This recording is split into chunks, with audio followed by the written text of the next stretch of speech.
پورے شہر حیدرآباد کا راستہ دارالسلام آ کر رک رہا ہے۔ الحمدللہ آج کل ہند مجلس اتحاد المسلمین نے جلسے رحمت العالمین میلاد النبی اور سیرت النبی کا جلسہ منا رہی ہے۔ یہ جلسہ 1956 سے مولوی عبدالواحد اویسی صاحب سابقہ صدر جنہوں نے اپنی زندگی میں اس جلسے کا آغاز کیا تھا، اور آج یہ جلسہ پورے ہندوستان کا سب میں بڑا جلسہ میلاد النبی کا منایا جاتا ہے حیدرآباد میں۔ یہ حیدرآباد کی عوام خوش نصیب ہے۔ یہ حیدرآباد کی عوام اس بات کا شکر ادا کرتی ہے سابقہ صدروں کے،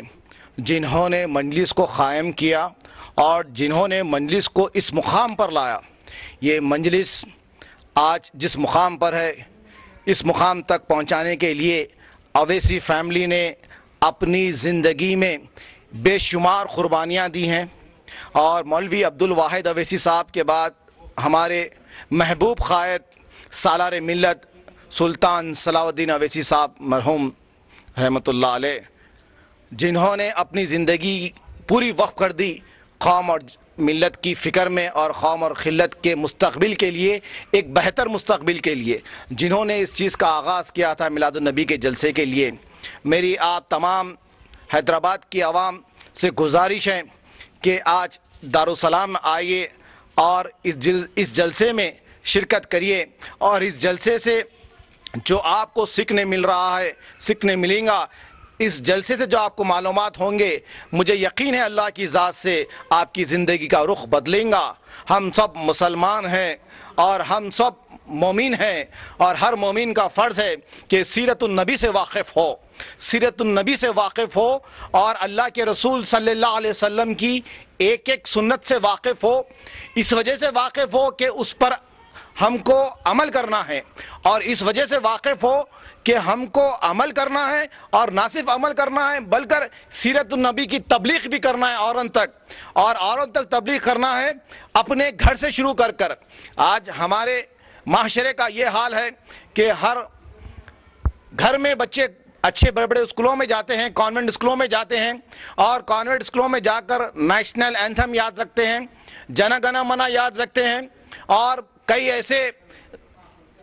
پوئم یاد رکھتے ہیں، اور سیرت النبی کو غور سے سننا، سیرت النبی کو یاد کرنا، سیرت النبی کے تعلق سے حضور صلی اللہ علیہ وسلم کی آمدگی، حضور صلی اللہ علیہ وسلم کی نبوت کے تعلق سے آج ہمارے مسلمان معصوم بچوں کو وقفیت نہیں ہے۔ یہ ماں باپ کا فرض بنتا ہے کہ اللہ کے رسول صلی اللہ علیہ وسلم کے تعلق سے وہ معصوم بچوں کو بتائے، جو بچے اپنی زندگی ایک ایسے مقام سے شروع کر رہے ہیں جہاں بالکل غیر جماعتوں کا ماحول مل رہا، غیر مذہبوں کا ماحول مل رہا، اور گھر میں جو ٹی ویوں کا ماحول مل رہا، جس میں بالکل ہی غلط طریقے سے بچوں کے ذہن کو بنایا جا رہا ہے۔ تو ہم ماں باپ کی یہ ذمہ داری بنتی ہے کہ سیرت النبی سے اپنی اولاد کو واقف کرائیں، اور سیرت النبی کے اوپر چلنا کی ہدایت دے، اور نہ صرف چلنے کی ہدایت دے بلکہ اس کو عمل کر دوسروں تک تبلیغ کرنے کی ہدایت دے۔ یہ عمل اگر ہر مسلمان اپنے گھر میں اپنی اولاد کو، اپنے زنانے کو یہ ہدایت دیں گا تو اس کی آخرت بھی صحیح ہوں گی، اور انشاءاللہ تعالی اس کی اولاد اور اس کے گھر کے زنانے کی، گھر کے لوگوں کی بھی زندگی صحیح راہ راستے پر آئیں گی۔ اور یہ زندگی کی حقیقت ہے۔ سرکار دو عالم صلی اللہ علیہ وسلم نے جو 23 سال کی نبوت کی ہے، امت محمدیہ کو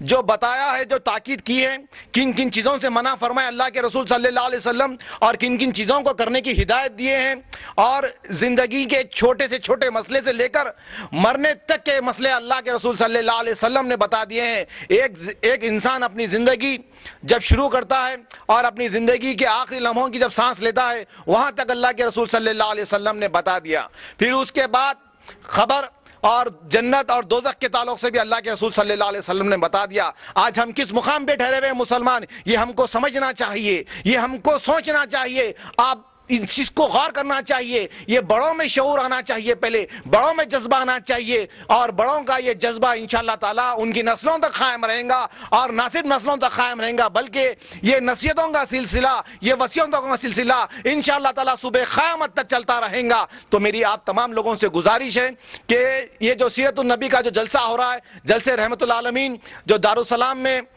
مقرر ہے. آج عشاء کے بعد میری آپ تمام لوگوں سے گزارش ہے کہ وہاں پر زیادہ سے زیادہ شرکت کریں اور اس جلسے سے فائز اٹھائیں. اور زنانے کا بھی خاص طور سے انتظام کیا گیا ہے. جو خواتین حضرات دارالسلام آ کر اس جلسے سے فائد اٹھانا چاہ رہے ہیں ان کے گوشے پردے کا پوری طریقے سے انتظام کیا گیا ہے. اور ایسے انتظامات پچھلے ایک مہینے سے دارالسلام میں چل رہے ہیں انتظامات, اور یہ ملک کا سب میں بڑا جلسہ ہے. آج الحمدللہ ہم کو اس جلسے سے فائدہ اٹھانا چاہیے. اور جو حضرات کسی وجہ سے نہیں آ سکتے ضرور ٹی ویوں پر دیکھیے گا.